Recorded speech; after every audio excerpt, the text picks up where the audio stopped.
Haleluya.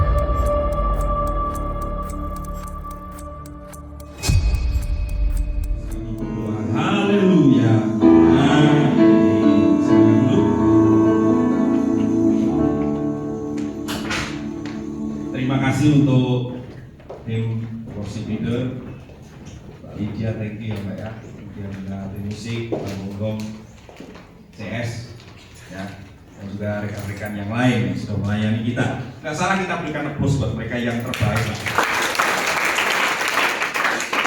Perhatian juga mungkin sudah menghafalkan notes dan lain sebagainya, jadi ya kita perlu apresiasi ya. Kalau di gereja saya harus kita kasih coklat karena ini di STT Taman. Kita akan buka Alkitab kita, nggak usah basa-basi lah, kita udah kenal siapa saya, siapa kamu kan, gitu kan. Kita langsung buka Alkitab kita dalam 1 Yohanes pasal 2 ayat 18 sampai 27. Oke. Oh, di belakang ada tamu, perkenalkan nama saya David Eko Setiawan, Bapak Ibu ya. Saya walaupun tidak tepang panjenengan, tapi saya sangat menghargai kehadiran Anda semuanya di tempat ini untuk beribadah ya. Saya biasa dipanggil Pak David ya, atau Pak Eko, tapi Pak Eko itu bukan singkatan paket ekonomis, nggak ada yang ekonomis dalam saya. Baju saya ini triple XL ya, sepatu saya 42 gitu ya. Bahkan Tuhan izinkan saya punya istri 2 ya, maksudnya yang satu dipanggil Tuhan, kemudian saya diizinkan menikah lagi gitu ya. Bahkan istrinya 2 gitu ya.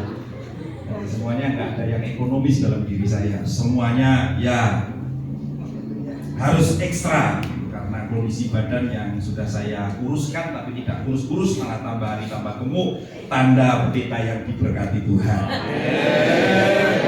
Yang mengakukan kamu. Ya, 1 Yohanes pasal 2 ayat 18 sampai seterusnya. Silakan menyimak, saya akan membaca. Saya berjanji tidak akan berkhotbah lama, saya akan cepat.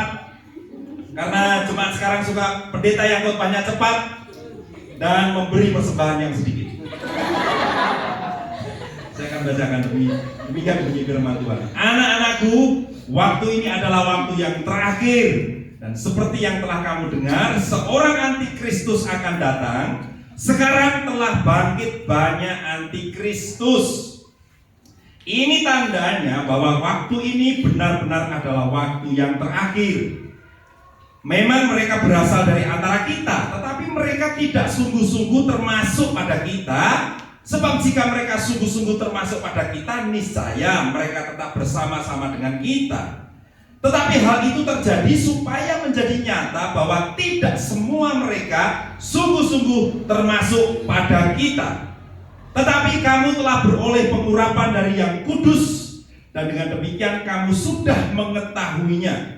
Aku menuliskan kepadamu bukan karena kamu tidak mengetahui kebenaran, tetapi justru karena kamu mengetahuinya, dan karena kamu justru juga mengetahui bahwa tidak ada dusta yang berasal dari kebenaran.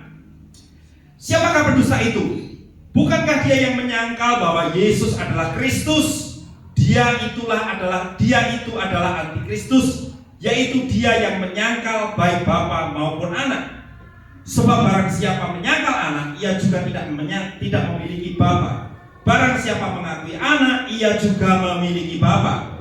Dan kamu, apa yang telah kamu dengar dari mulanya, itu harus tetap tinggal di dalam kamu. Jika apa yang telah kamu dengar dari mulanya itu tetap tinggal di dalam kamu, maka kamu akan tetap tinggal di dalam anak dan di dalam bapa. Dan inilah janji yang telah dijanjikannya sendiri kepada kita, yaitu hidup yang kekal. Semuanya itu kutulis kepadamu, yaitu mengenai orang-orang yang berusaha menyesatkan kamu. Sebab di dalam diri kamu tetap ada pengurapan yang telah kamu terima daripadanya. Karena itu tidak perlu kamu diajar oleh orang lain, tetapi sebagaimana pengurapannya mengajarkan kamu tentang segala sesuatu, dan pengajarannya itu benar, tidak dusta, dan sebagaimana ia dahulu telah mengajar kamu, demikian hendaknya kamu tetap tinggal di dalam dia. Perjalanan hidup orang Kristen itu digambarkan seperti perjuangan. Ada juga digambarkan seperti pertandingan. ya. Dan juga digambarkan seperti pertempuran. Nah, jadi dari gambaran ini sering sekali orang Kristen diperhadapkan dengan pilihan untuk menang atau tidak tahu. Kalau bagaimana dengan saudara? Apakah saudara juga demikian? Sering diperhadapkan dengan pilihan untuk menang atau kalah.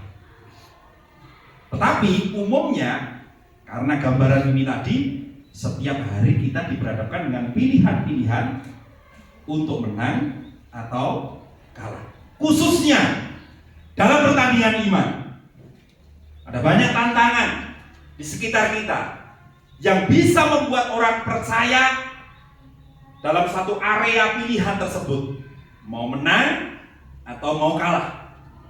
Ada banyak tantangan. Hari-hari ini tantangan yang sering disampaikan di atas mimbar adalah tentang tantangan krisis ekonomi, krisis global, problematika hidup. Orang punya aset tapi nggak bisa jual. Orang yang nggak punya aset nggak bisa beli. Ini kan repot, saudara ya. Dan kita juga tidak bisa, kalau toh kita punya uang, kita belanjakan, uang kita itu nilainya sudah tidak seperti yang kita harapkan dulu. Kita tabung sedikit-sedikit 100 juta. Dulu bayangannya waktu saya kecil, 100 juta itu bisa beli Indonesia. Wah, dulu waktu saya kecil ya. Makanya saya berkomitmen nanti kalau saya sudah bekerja, saya sudah besar ya, cita-citaku tercapai, saya akan nabung sampai 100 juta. Sampai hari ini belum dapat. Jadi tidak jadi beli Indonesia ya. Dulu uang itu kalau saudara bawa uang 100.000 kan, wah itu kita bisa bergaya itu. Terminal Tamango mau beli apa aja bisa itu. Orang lewat aja bisa kita beli. Tapi sekarang kalian punya uang 100.000, aduh mah. Itu loh, orang jualan gitu. Kita beli di situ langsung habis uang kita. Karena kita beli satu asrama kan mesti banyak juga. Jadi ini tantangan luar biasa. Dan gembala-gembala seperti saya, gembala tabun seperti saya ini, wah tantangannya jemaat tuh ya, kalau konseling itu pasti gitu. Gimana om, tolong doakan usahanya, wah susah ini om, mau nambah dagangan, gak berani, siapa yang jual, siapa yang beli, ya kan? Jadi kan mau lebaran nih ceritanya, wah kalau sudah mau lebaran seperti ini orang pada stok barang. Nah diharapkan nanti puasa menjelang lebaran akan banyak yang pada beli. Tapi serba susah, mau stok barang tapi daya beli masyarakat lemah. Nanti jangan-jangan saya sudah stok banyak sekali, wah saya punya jemaat itu ya punya usaha itu mobil, banyak sekali mobilnya. Dia kalau sekali beli mobil itu bisa 100-200 mobil, ya kan? Mobilnya kalau setiap hari tertentu di pasar Karangpandan itu dijejer mobilnya.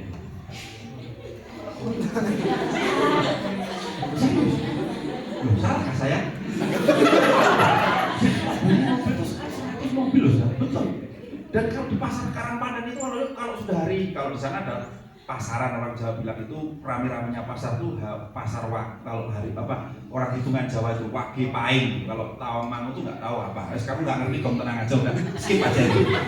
Nah itu kalau beli itu 100, wah dijejer 100 mobil-mobil. Wah ada truk, ada damkar, ada macam-macam. Apalagi menjelang lebaran itu kadang-kadang dia kurang dari 300 mobil, luar biasa. Tapi yang beli itu anak saya, maksudnya mobil-mobilan, jualan mobil-mobilan itu, mainan anak-anak itu. Oh, tapi biasanya gimana ya Pak ya? Biasanya kan kalau anak-anak lebaran itu dapat apa namanya? Kalau istilah kita dapat berkat gitu kan. Perginya kemana? Ke pasar, beli mainan, ya kan? Sudah punya adik, masih pengen beli adik-adikan. Jadi sudah punya adik, ya kan? Makanya saya bilang sama Asia, kalau minta adik sama saya bilang gak usah tambah adik, beli adik-adikan. Yang nangisnya bisa di style, mama.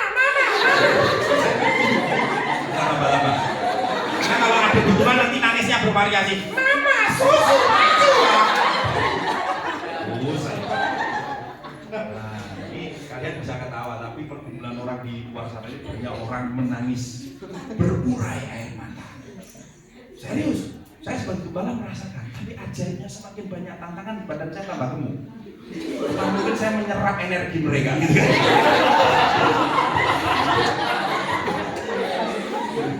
Nah, cuma ada tantangan yang kadang-kadang dilupakan oleh jemaat, dan hari-hari ini saya bicara agak keras masalah ini. Karena ini real. Apa itu? Tantangan yang berbahaya, yang klasik dari zaman ke zaman. Kalau saudara belajar sejarah gereja umum, saudara belajar eksposisi perjanjian baru, saudara akan temukan ini. Ini tantangan ini klasik, tapi ditemui di setiap masa. Dan yang paling ironisnya, gereja selalu mengulang-ulang kesalahan yang sama, tidak aware. Buat bahasa Inggris, apa aware? Ya, tidak sadar bahwa ini juga bahaya, ini juga bisa harus dihadapi. Bukan hanya mendoakan jemaat supaya usahanya maju, mendoakan jemaat supaya sakitnya sembuh, mendoakan jemaat yang jomblo terus, kalentin 4 kali 5 kali nggak ada koncone, gitu kan ya. Sampai bertanya, Pak, mungkin apakah saya perlu dilepaskan? Dilepaskan dari apa? Dari tanda yang ada di muka saya, tanda begini, dengan ya. Ya, ketika dia nembak orang, tandanya begini terus. Ya. Nah, tantangan itu apa? Penyesatan, katakan sama-sama penyesatan. Penyesatan itu ya bahaya. Penyesatan itu juga harus dibahas di dalam kelas-kelas. Pastilah kita di kelas ini pasti. Di gereja-gereja ini perlu dibahas.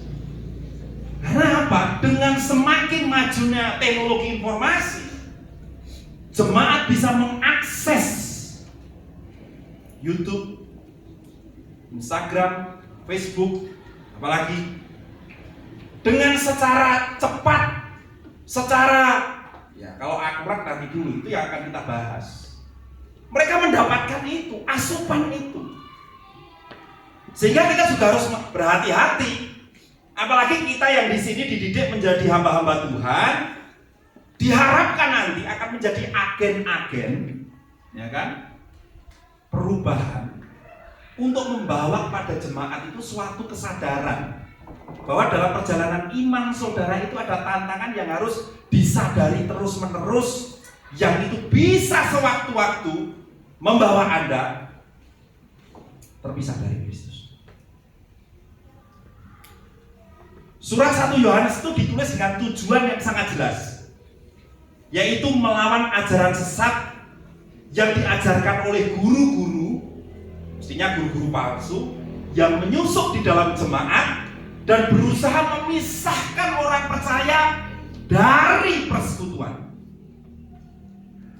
Rasul Yohanes tahu persis ini, jemaat dalam keadaan yang berbahaya, sehingga dia menuliskan suratnya 1 Yohanes ini. Tujuannya adalah melawan ajaran sesat ini, karena ini berbahaya. Tujuannya adalah menyadarkan kepada setiap jemaat, hati-hati loh. Persoalan ini juga persoalan yang krusial. Persoalan ini juga persoalan yang perlu dihadapi. Jangan dianggap sepele. Nanti saya tunjukkan. Pasal 2 ayat 18 sampai 27 ini saya bagi menjadi 2 bagian besar. Ayat 18 sampai 19 itu berbicara tentang orang-orang yang keluar dari persekutuan. Jadi kalau saudara membaca ayat 18 sampai 19, itu Yohanes sedang membahas orang-orang yang keluar dari persekutuan. Siapa dia orang-orang ini? Disebut oleh Rasul Yohanes seorang antikris. Tetapi kemudian Yohanes menyebutkan bahwa sekarang ini telah muncul banyak antikris. Maksudnya memang nanti akan muncul sosok antikris. Tetapi hari-hari ini sudah muncul banyak antikris. Kalau saya pakai bahasa yang sederhana, mereka ini adalah antek-anteknya yang akan membukakan jalan bagi seorang antikris ini untuk menyesatkan dunia. Dan para pembaca Injil Yohanes, para pembaca surat Yohanes ini pernah mendengar siapa mereka. Mereka, ayat 19 dikatakan, memang mereka berasal dari antara kita. Jadi hanya antikris ini dulunya berasal dari persekutuan Yohanes. Sekali lagi, mereka juga golongan orang percaya. Mereka juga berkomunitas dengan Yohanes.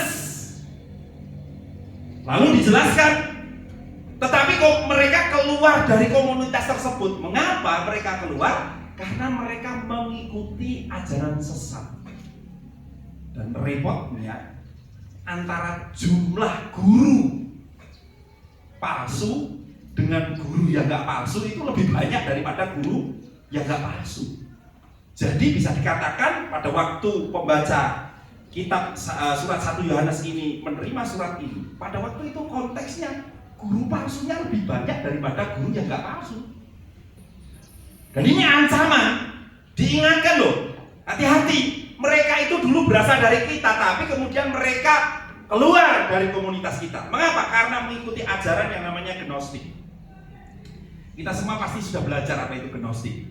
Gnostik itu ajaran yang pernah booming pada sekitar abad pertama, kedua. Tapi kemudian kalau kita runut ke belakang, ajarannya ini sebenarnya mewarisi filsafat Platonisme, dualisme antara yang materi dengan yang roh.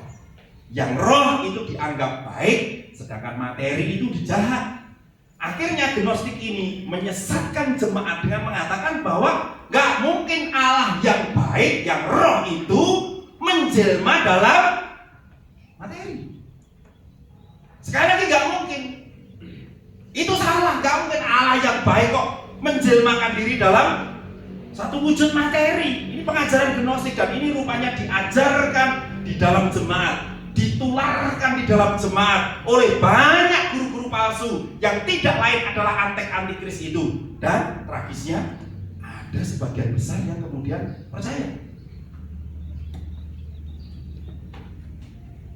Padahal kita semua tahu dalam ajaran dogma Kristen kita mempercayai bahwa Allah itu menjelma menjadi manusia. Dalam bahasa aslinya itu menjelma sebagai daging, diam di antara kita. Makanya Yohanes melawan ajaran ini dengan tujuan apa? Ingin menyelamatkan komunitas yang masih ada ini supaya mereka tidak dibawa, diseret oleh antikris ini untuk mengikuti ajaran palsu. Saudara bisa baca dalam 1 Yohanes pasal 4 ayatnya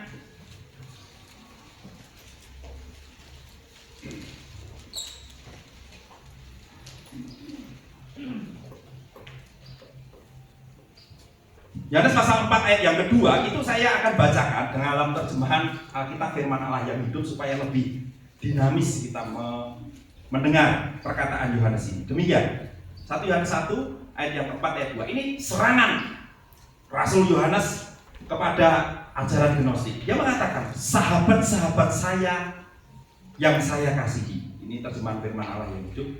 Sahabat-sahabat yang saya kasihi, janganlah percaya akan sesuatu yang saudara dengar hanya karena seseorang mengatakan bahwa berita itu berasal dari Allah. Ini apologetiknya. Jangan percaya akan sesuatu yang saudara dengar hanya karena seseorang mengatakan bahwa berita itu berasal dari Allah. Titik 2. Ujilah lebih dahulu apakah hal itu benar. Mengapa?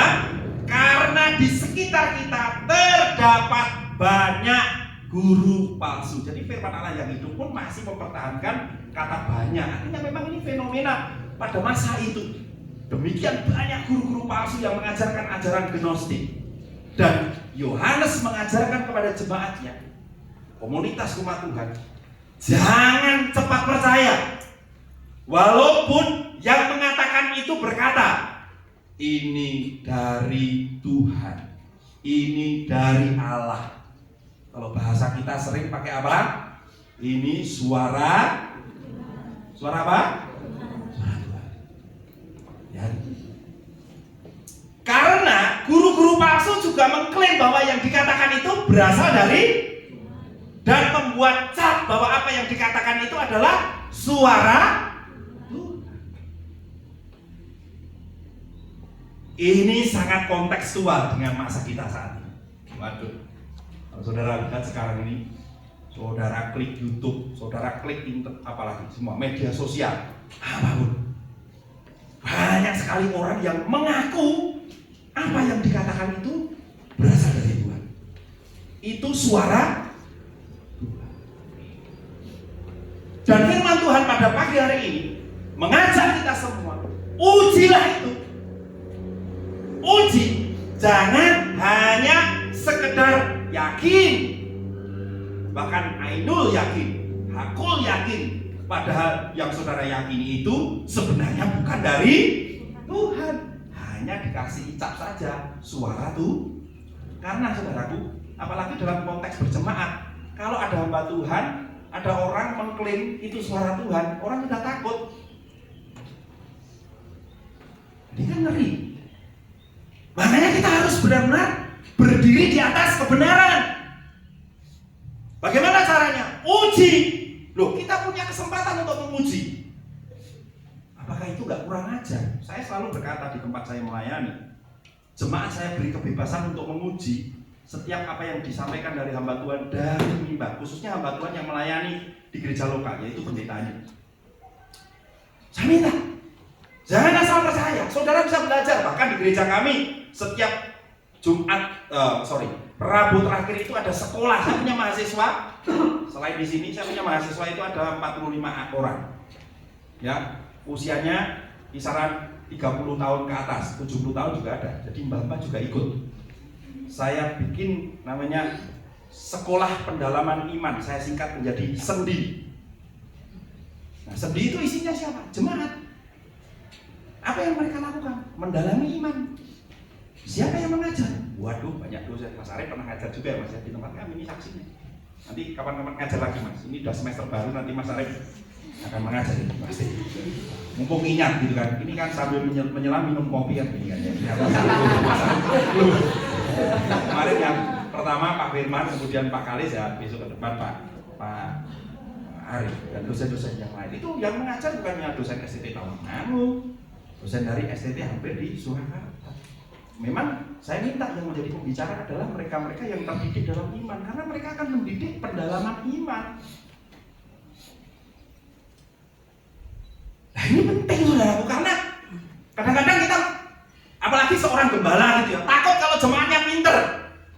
Kalau jemaatnya pinter nanti minteri gembalanya gimana? Loh, kalau saya senang kalau jemaatnya pinter, malah gembalanya akan lebih pinter. Karena persiapannya pasti sungguh. Kalau jemaatnya bodoh-bodoh, jemaat bodoh aja, persiapan biasa saja. Akhirnya gembalanya juga jadi bodoh, jadi orang bodoh menuntun orang bodoh menuju ke sebuah kebodohan. Gimana sih? Uji. Jangan biarkan kebodohan itu ada di dalam diri umat Allah. Ujilah. Karena kami sendiri itu sudah 5 tahun, ya. Jadi jemaatnya sudah biasa belajar Alkitab, bahkan teologi, bukan Alkitab aja, teologi juga. Suatu saat ada pengkhotbah di gereja kami itu khotbah, wah semangat, ya kan? Kita sharing ini di kelas BWG waktu itu. Wah, Allah kita adalah Allah Adonia. Namanya Adonia terus. Akhirnya itu ada yang jemaat waktu dengar khotbah WA saya, Pak Pendeta tolong dibenarkan, bukan Adonia tapi Adonai. Itu yang WA itu siapa? Tugasnya kayak Imran itu, pemegang sound system. Pemegang sound system aja bisa bedakan Adonia sama mahasiswa teologi aja belum bisa bedakan itu, karena kamu kan nggak senyum, nggak ngerti. Ya. Adonai itu nama. Oh emang nggak tahu loh, untung tidak khotbah di tempat saya. Ya, jadi itu yang ingatkan itu petugas sound system. Bukan mau ngomong apa-apa, Tetapi memang di gereja kami mengajarkan uji. Jangan sembarangan, karena ini masalah krusial juga loh. Ini masalahnya hampir sama dengan persoalan tantangan tadi yang saya sebutkan di depan itu tadi, sama. Karena hari-hari ini merebak ajaran-ajaran yang adalah ajaran antikris. Antikris, bahasa Yunani-nya anti itu dua artinya. Betul ya Mas Arida? Anti itu satu itu artinya melawan atau lawan, anti itu yang kedua artinya mengganti. Kalau yang melawan kita sudah ngerti semua. Misalnya ini, kita buka YouTube, yang melawan Kristus itu kelihatan, belum apa-apa disebut udah teriak-teriak itu, marah-marah gitu. Itu kelihatan di depan. Itu antikristus, anti itu melawan Kristus. Tapi yang cilaka ini yang kedua ini, yang apa? Mengganti esensinya sama dengan melawan, tetapi tidak pelan-pelan. Melalui apa? Melalui khotbah-khotbah, melalui ajaran-ajaran, melalui konseling-konseling, melalui pelayanan-pelayanan yang gak jelas. Mengganti Kristus dengan apa? Dengan ajaran-ajaran. Sekarang kita mendengar banyak ajaran-ajaran yang digembar-gemborkan itu. Misalnya kesuksesan, mujizat, berkah, kemakmuran. Apakah salah? Enggak 100% salah, karena Alkitab juga mengajarkan tentang berkah, tentang mujizat, tentang kesembuhan, tentang kesuksesan. Alkitab mengajarkan itu. Tapi persoalannya ini semakin menjadi dominan, menjadi lebih utama, menggantikan sang sumber penyembuh, sang sumber mujizat, sang sumber kemakmuran, sang sumber pemelihara. Sehingga dalam bahasa kerennya tidak Christ center lagi. Tidak berpusat pada siapa? Kristus. Tapi berpusat dengan yang lain. Ini bahaya sekali nih. Dan kita perlu hati-hati. Kita harus berani seperti Yohanes berkata lantang kepada jemaat, ujilah segala sesuatu. Bahkan ketika saya habis khotbah ini diuji nanti, teksnya bener nggak, ya kan? Bener nggak eksposisinya? Ya nggak apa-apa. Makanya saya senang dengan SD3 ini. Kalau kapel, ya kan? Selalu waktu kapel itu selalu ada apa Mas Ari? Penilaian. Acung jempol 4 kalau bisa saya angkat, tapi mesti ngeblak saya. Yang dua di kaki saya. Wah, itu tradisi yang bagus sekali dan perlu dikembangkan terus. Kalian habis khotbah kemudian mana kok? Dinilai ya. Banyak begini. Jangan sakit hati, nggak apa-apa. Ya kan? Jangan sakit hati. Kalian yang belum dapat jadwal kapel jangan takut, nggak apa-apa. Ya kan? Dapat jadwal kapel itu udah nggak bisa tidur 3 hari 3 malam. Badan meriang. Sudah mau izin. Jangan saya khotbah gitu. Nggak perlu takut. Kuncinya di mana? Kalau ada kata ujilah, berarti di situ ada keterlibatan belajar. Katakan belajar. Sekali lagi belajar. Belajar itu penting. Jangan kamu pikir Pak David Eko sudah jadi dosen, sudah jadi gembala tak belajar. Belajar terus. Bahkan saya belajar mengevaluasi khotbah-khotbah saya, karena saya pada waktu kuliah diajari dosen saya punya bank khotbah. Ya, bank khotbah itu penting bagi gembala, karena kadang-kadang itu kita ngundang tamu, tamunya nggak datang. Kalau nggak punya bank khotbah, Pak Saudara hari ini tidak ada firman Tuhan, mari kita berdiri.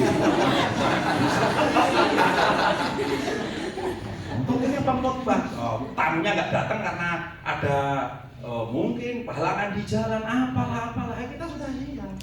Saya belajar bank khotbah saya ini, wah saya lihat-lihat lagi, saya evaluasi dengan apa? Dengan kacamata teologi yang sekarang sudah saya pelajari. Wah ternyata keliru ini dulu khotbahnya comot-comot ayat ini nggak beda dengan setan ini.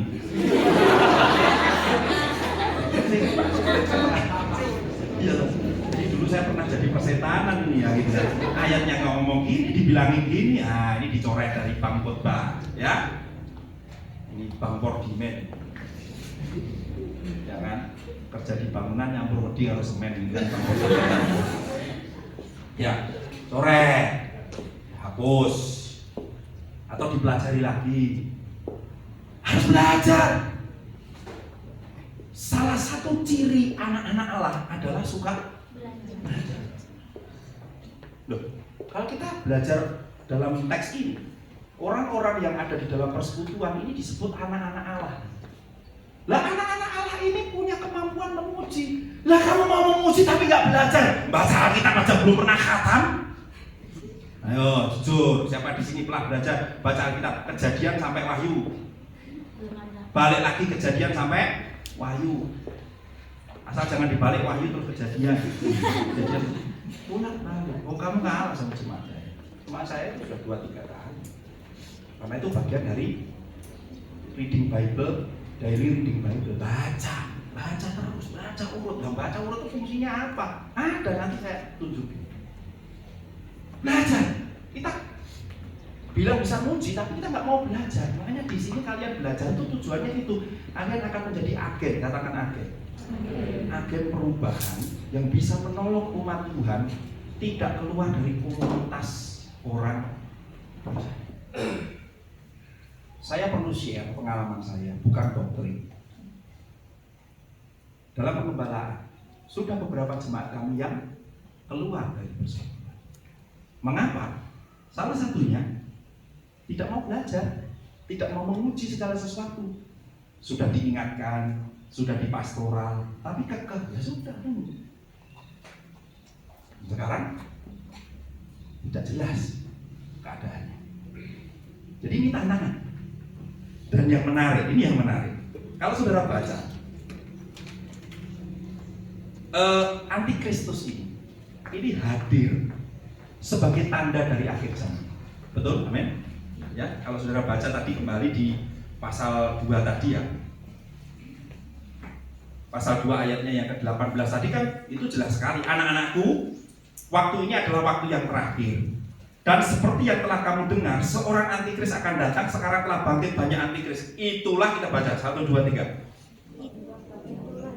Itulah bahwa tanda bahwa waktu ini adalah waktu yang benar-benar waktu terakhir itu apa? Munculnya guru-guru palsu. Yang menarik, kata waktu itu dalam bahasa Yunani-nya itu punya pengertian banyak sekali. Musim yang terbatas, kesempatan yang terbatas untuk mencapai sesuatu. Jadi rupanya ketika saya baca ini, oh ternyata guru-guru palsu ini hadir. Itu menjadi batu ujian bagi jemaat di waktu sekarang yang terbatas ini. Menjadi batu ujian apakah mereka menjadi jemaat yang menang atau jemaat yang kalah dalam pertandingan. Kalau dia jemaat yang menang, dia tidak sekedar menerima seajaran, tapi dia akan menguji setiap ajaran. Dia mau mencari betulkah yang diajarkan itu benar-benar dari Allah, meskipun ada klaim itu suara Tuhan. Ini tanda jemaat yang menang.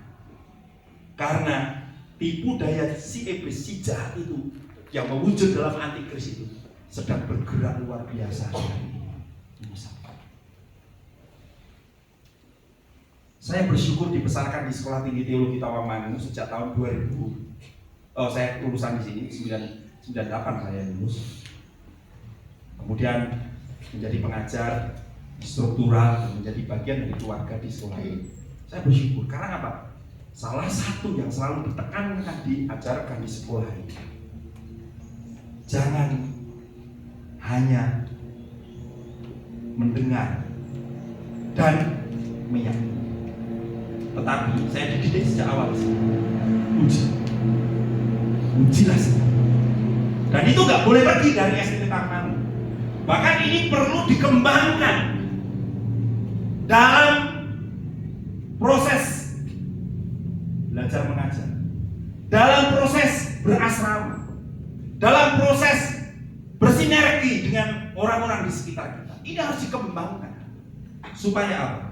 supaya nanti ketika kita keluar kita betul-betul menjadi agen yang mampu mengajari jemaat untuk menguji segala sesuatu. Karena saudaraku, tersesat itu sesuatu yang tidak disengaja. Bukan disengaja. Tersesat itu merupakan sesuatu yang kadang-kadang tidak disadari. Minggu yang lalu saya pelayanan ke Madiun. Saya pelayanan ke Madiun itu sering ya. Tapi saya punya kelemahan. Kelemahan saya itu kalau malam, saya itu lupa jalan.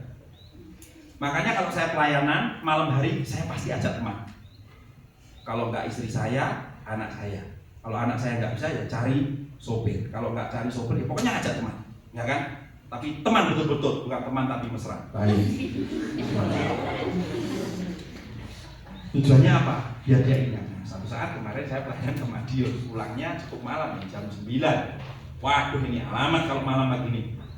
Untung saya mengajak salah satu mahasiswa weekend dari STT tertentu yang setiap minggu weekend di rumah saya ngomong, kamu setir mobil ya? Siap. Tolong nanti pulang kamu harus tahu arahnya ke sini. Rupanya dia nggak peka dengan apa yang saya katakan. Dia langsung pencet Google Map. Saya bilang sama ini, pada waktu perjalanan pertama masih kota-kota saya santai aja. Tapi setengah jam berikutnya saya bilang, namanya Bin, ini kita mau pulang ke Karangpandan tapi kok masuk hutan belantara begini? Tenang Pak, tenang saja, nggak masalah. Ini Google Map, ini pasti aturan. Oke, saya bilang gitu.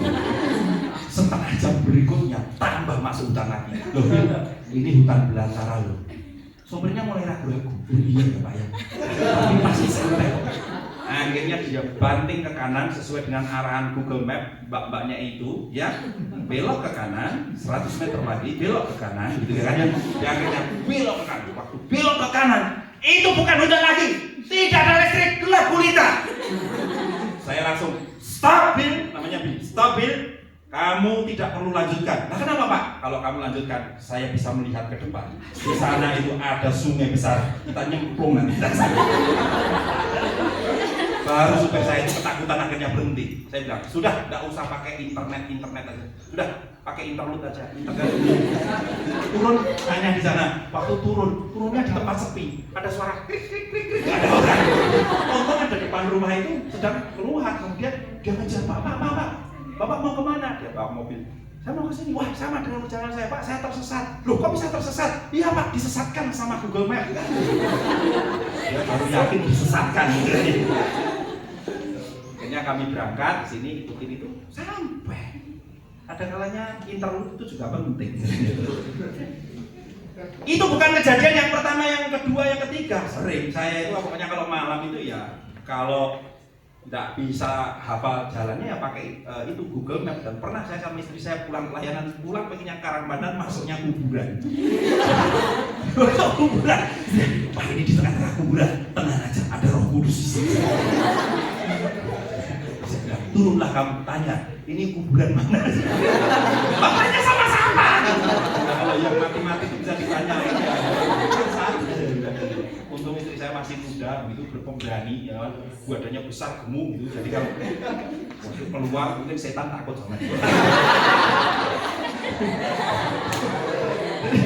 Kasih tahu ya, kita ini tersesat tuh pelan-pelan. Jangan kamu mikir kamu tersesat tuh langsung, enggak, pelan-pelan. Serius. Makanya kalau punya buku baru, jangan keren, wah saya tak baca apa. Buku baru itu harus ada interaksi. Jangan hanya baca, harus ada interaksi. Benar nggak ya yang diajarkan buku ini? Makanya dosen-dosen itu selalu memberikan tugas review buku. Tapi sayangnya review buku itu malah jadi meringkas buku. Jadi dosennya disuruh baca ringkasan. Percayalah, dosen itu sudah membaca ratusan kali buku ini. Titik koma sampai salah ketik aja tahu. Review buku itu interaksi, gitu loh. Jangan sombong sudah baca buku. Bapak sudah baca bukunya ini. Saya belum pernah baca. Gue sudah Pak. Nah, teman-teman seperti itu ya saya tanya, interaksinya sudah sampai mana? Jadi tersesat itu pelan-pelan, pasti tersesat. Makanya sebelum sampai ke sana diuji dulu, betul nggak itu? Ya kan? Aduh, sekarang kasihan banyak jemaat yang dalam kondisi seperti ini. Saya rindu kita semua menjadi agen. Bagian yang kedua yang terakhir, ayat 20 sampai 27. Nah, ini bicara tentang siapa? Orang-orang yang di dalam persekutuan. Siapa itu? Disebut di ayat 20, kamu. Tapi kalau saudara baca, si kamu ini sebelumnya disapa sebagai anak-anakku, dengan bahasa aslinya teknia atau teknon. Nah, kata ini biasa dipakai pada masa itu untuk menyapa dari seorang guru kepada murid-muridnya yang terkasih. Jadi sapaan anak-anakku itu bukan sekedar sapaan basa-basi, tapi sapaan dari Yohanes yang menempatkan dirinya waktu itu sebagai guru di antara banyak guru-guru palsu. Dia sadar murid-muridnya ini sedang dikelilingi guru-guru palsu. Sebagai sesama manusia, sebagai sesama orang yang masih hidup di dalam persekutuan, dia nggak lakukan sesuatu. Dia melakukan sesuatu. Dia hadir sebagai guru. Keren, peduli. Saya tanya kepada Anda, seberapa kepedulian kamu kepada jemaat di luar sana? Ya, seberapa peduli hari-hari ini? Mereka sudah dipusingkan dengan masalah hidup. Mereka sudah dipusingkan dengan persoalan-persoalan makan, minum, pakaian, dan lain sebagainya. Menyekolahkan anak. Ditambah lagi secara spiritual, mereka sedang ada dalam ancaman guru-guru palsu. Yohanes tahu persis. Makanya dia hadir sebagai guru, menyapa pembacanya sebagai murid-murid. Kepedulian seperti ini perlu dikembangkan di tengah-tengah jemaat, di tengah-tengah di mana saudara berada. Apalagi kalau engkau sudah mulai melihat temanmu tersesat, ingatkan, kasih tahu, bro, kamu itu sudah tersesat. Nah, temanmu akan jawab, taunya dari mana? Kamu akan bertanya sama dia. Kamu nanya.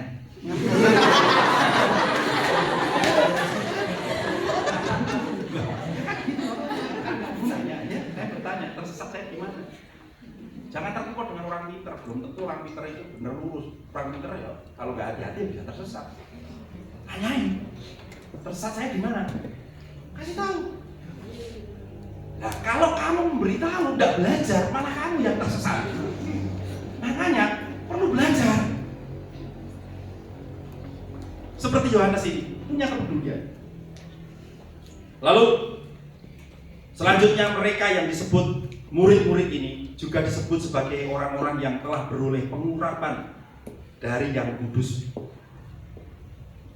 Pengurapan dari Yang Kudus. Yang Kudus ini siapa? Kalau saudara kaitkan dengan Injil Yohanes pasal 6 ayat 69, Petrus menyebut Yang Kudus ini adalah Kristus. Jadi orang-orang yang dalam persekutuan ini tidak lain adalah orang-orang yang sudah diurapi oleh Kristus. Kata pengurapan di situ bukan menunjukkan tindakan, tetapi dengan apa dia diurapi. Diurapi dengan apa? Roh Kudus. Jadi mereka adalah orang-orang yang bukan sekedar orang percaya, mereka bukan sekedar murid-murid, tapi melalui kata krisma, pengurapan, ini merupakan orang-orang yang sudah diurapi oleh Kristus dengan Roh Kudus. Dan pengurapan inilah yang membuat orang-orang ini mengetahui kebenaran. Ciri orang yang diurapi oleh Roh Kudus, dia akan mengetahui kebenaran dan menghidupi kebenaran. Mengetahui kebenaran dan menghidupi kebenaran. Karena kata mengetahui di situ punya pengertian memahami kebenaran spiritual. Jadi kalau orang diurapi oleh Roh Kudus, kemudian jadi bodoh ya susah. Harus mengetahui kebenaran. Kebenaran tentang apa? Kebenaran tentang adanya banyak antikristus. Tadi sudah disebutkan. Kebenaran tentang apa? Kebenaran tentang karakteristik antikristus. Siapa itu? Dia pengajar-pengajar palsu. Dia adalah pendusta. Dia tidak mengatakan kebenaran.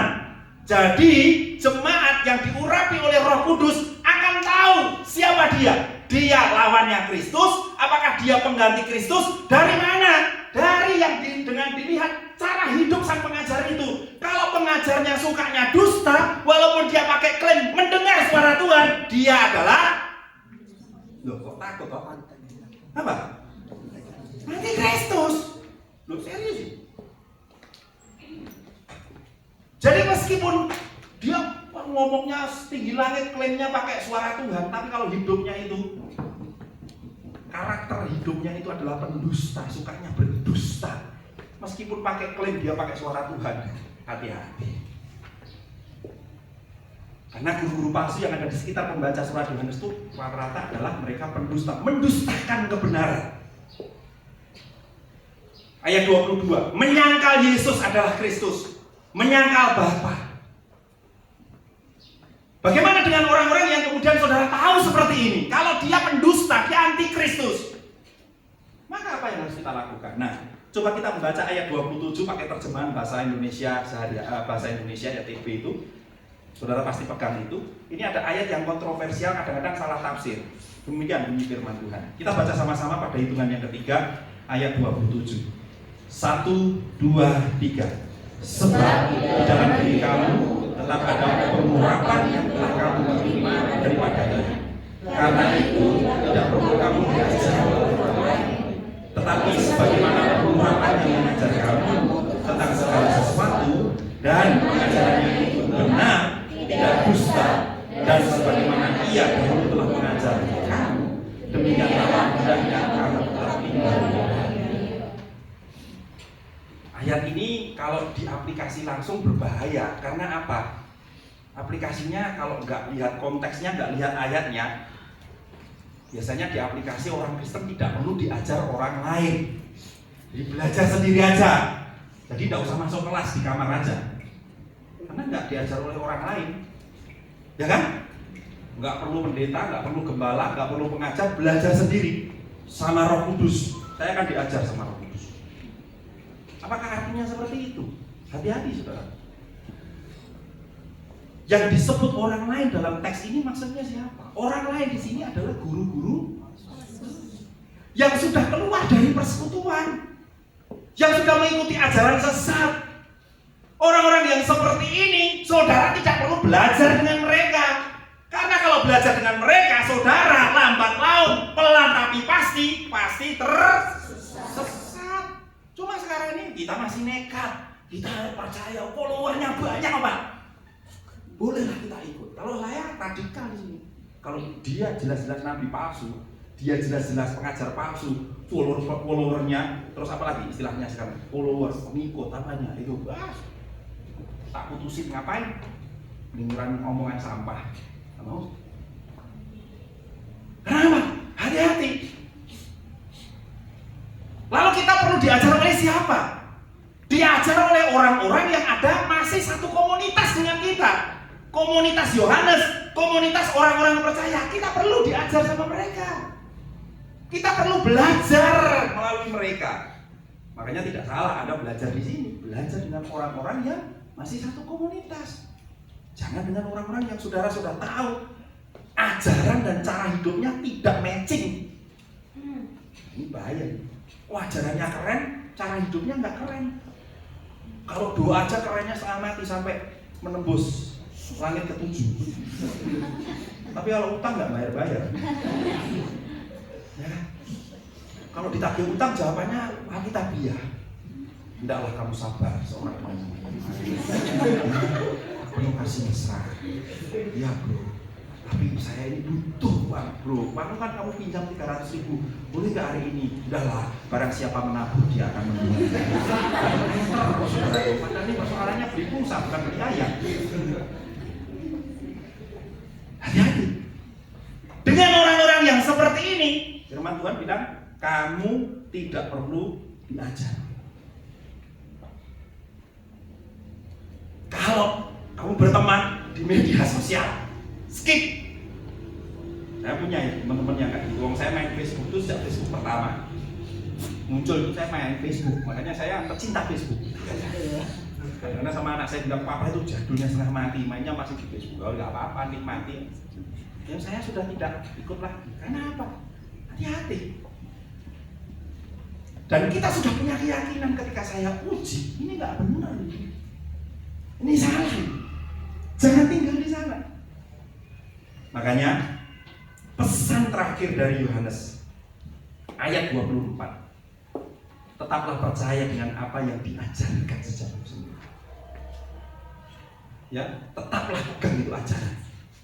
Ortodoksi dan ortopraksis itu harus menjadi satu bagian yang tidak bisa dipisahkan. Jadi ajaran, kehidupan, lifestyle orang percaya harus menunjukkan bahwa engkau benar-benar hidup dalam kebenaran. Ayat 25. Kita mau tetap diajar oleh Roh Kudus. Biar kita kiranya selalu kita membangun hubungan dengan Roh Kudus. Membangun hubungan dengan Roh Kudus, semakin kita belajar dan belajar menemukan kebenaran dan memperlengkapi umat Tuhan untuk tidak tersesat. Kesimpulan firman Tuhan pada pagi hari ini, kita diurapi untuk menang dari tipu daya iblis melalui antek-anteknya, yaitu antikristus yang berusaha menyesatkan kita dari pengajaran yang benar. Maka dari itu tetaplah berjaga persekutuan dengan Allah Bapa kita, Tuhan Yesus Kristus. Tetaplah jaga persekutuan dengan komunitas orang percaya, dan teruslah mau dibimbing oleh Roh Kudus untuk kita selalu dibawa kepada kebenaran. Amin. Mari kita tundukkan kepala. Bapak di surga, terima kasih untuk firman.